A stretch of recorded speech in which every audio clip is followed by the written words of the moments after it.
આજના શુભ સંદેશમાંથી પાઠ અધ્યાય 25 કલમ 31-46। જ્યારે માનવ પુત્ર બધા દેવદૂતો સાથે મહિમાપૂર્વક આવશે ત્યારે તે મહિમા ભર્યા સિંહાસન ઉપર બિરાજશે। ત્યારે બધી પ્રજાઓને તેની સમક્ષ ભેગી કરવામાં આવશે અને જેમ ભરવાડ ઘેટાને બકરાથી જુદા પાડે છે તેમ તે લોકોને એકબીજાથી અલગ પાડશે। તે ઘેટાને પોતાને જમણે હાથે અને બકરાને ડાબે હાથે ગોઠવશે। પછી રાજા પોતાના જમણા હાથ તરફના લોકોને કહેશે, આવો, મારા પિતાના આશીર્વાદ તમારા ઉપર ઉતર્યા છે। સૃષ્ટિના પ્રારંભથી તમારા માટે તૈયાર રાખેલું રાજ્ય ભોગવો, કારણ મને ભૂખ લાગી હતી ત્યારે તમે મને ખાવાનું આપ્યું, મને તરસ લાગી હતી ત્યારે તમે મને પાણી પાયું છે। હું અજાણ્યો પ્રવાસી હતો ત્યારે તમે મને આશરો આપ્યો હતો, હું ઉઘાડો હતો ત્યારે તમે મને વસ્ત્રો પહેરાવ્યા હતા, હું માંદો હતો ત્યારે તમે મારી ભાળ કાઢી હતી, હું કારાવાસમાં હતો ત્યારે તમે મને મળવા આવ્યા હતા। ત્યારે એ ધર્મિષ્ઠ માણસો એમને પૂછશે, પ્રભુ, અમે ક્યારે આપને ભૂખ્યા જોઈને ખવડાવ્યું હતું અથવા તરસ્યા જોઈને પાણી પાયું હતું?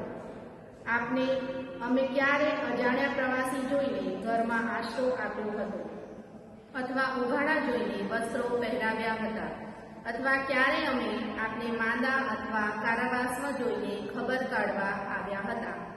ત્યારે રાજા તેમને જવાબ આપશે, હું સાચું કહું છું કે આ મારા ભાઈઓમાંના અદનામાંના અદના માટે જે કંઈ કર્યું છે તે માટે મારા માટે જ કર્યું છે।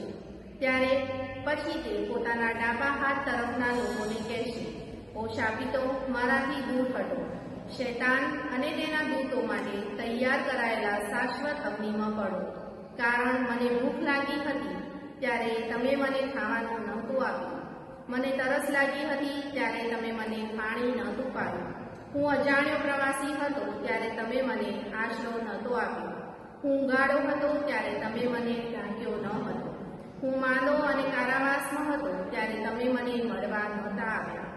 ત્યારે તે લોકો પણ કહેશે, હે પ્રભુ, ક્યારે અમે આપની ભૂખ્યા કે તરસ્યા, અજાણ્યા કે ઉઘાડા, માંદા કે કારાવાસમાં જોયા અને ક્યારે આપની સેવા નહોતી કરી? ત્યારે રાજા તેમને સંભળાવશે, હું તમને સાચું કહું છું કે આ મારા ભાઈઓમાંના અદના માટે નથી કર્યું, તે મારા માટે જ નથી કર્યું। આમ એ લોકોને શાશ્વત સજા થશે, પણ ધર્મિષ્ઠ માણસો શાશ્વત જીવન પામશે। આ પ્રભુની વાણી છે। ચાલો એક એવી જોરદાર વાર્તામાં ડૂબકી મારીએ જે બતાવે છે કે અંતે ખરેખર શું મહત્વનું છે। મેથ્યુ 25ની એક વાર્તા અંતિમ ન્યાય વિશે એક આશ્ચર્યજનક જવાબ આપે છે। આ વાર્તામાં લોકોને બે અલગ અલગ જૂથોમાં વહેંચવામાં આવે છે। એક બાજુ ઘેટાં છે જેમના સારા કામ માટે વખાણ થાય છે। આ એવા દયાળુ કાર્યો છે જેના આધારે તેમનો ન્યાય કરવામાં આવ્યો। પણ સૌથી રસપ્રદ વાત શું છે? ઘેટાને તો ખબર જ નહોતી કે તેઓ શું કરી રહ્યા છે।